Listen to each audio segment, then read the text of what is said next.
All right, welcome to our Swampcast for day 2 here from SEC Media Days in Hoover, Alabama. This was a historical day, Robbie. We had 6 teams in one day, and it seemed like day 2 and 3. Didn't it? Yeah, it was. Who was here? I forgot. Oh, well, Florida. We started out at 8 o'clock with Will Muschamp up in one of the rooms up there. We had a little private meeting with him, and that was great. But it just was a long day. The Florida thing was nothing you guys haven't already heard. Will thinks they're going to be better. He feels like they're building something.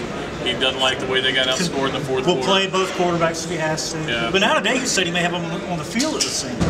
I haven't heard that. That'll be interesting to see. But that's like when they convinced you Joe Hayden was going to play Wildcat. That was a classic. But,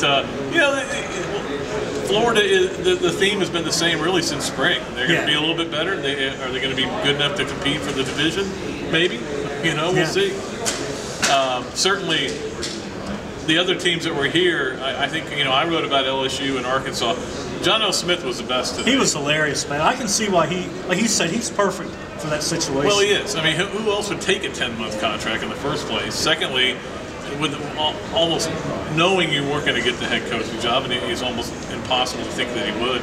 But I think he'll keep him loose. Yeah, that one writer, I thought he was being mean to him, but he was just kidding. He was having fun with the guy, and everybody laughed.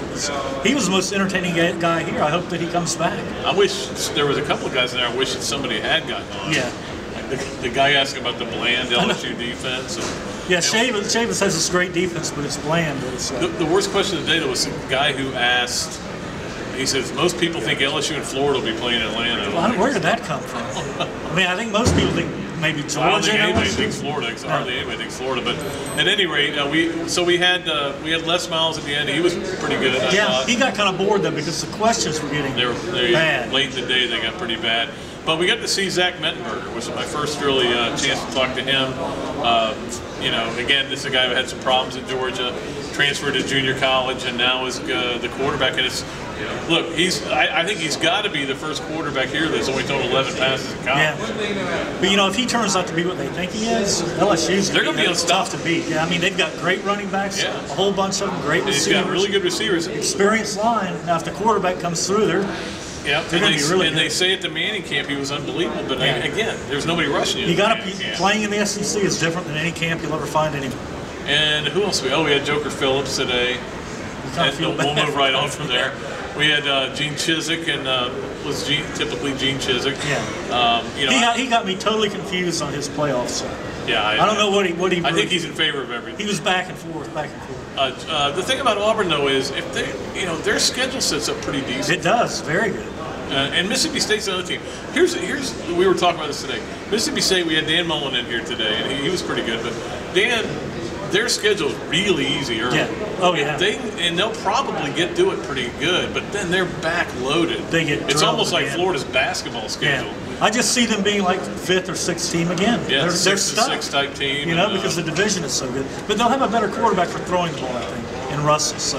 Well, the funny thing is, I was watching ESPNU, and they were going through team by team, and they had Kentucky at 3-9. I think Mississippi State 6-6, and they had Auburn at 7-5 or 6-6. And Florida 7-5. I mean, somebody's got to win. Somebody's winning a bunch of games. Yeah. Alabama, LSU, and Arkansas are going to be winning a bunch. Well, and that's the interesting thing. Arkansas, to me, is a wild card in the SEC this year because of their situation.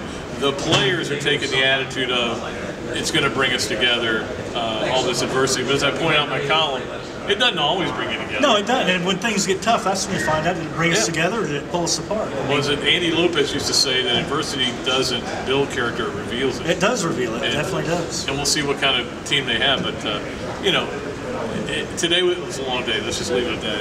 It's too long. I just don't know another answer. No. You go 4-6-4, which is what we're doing here.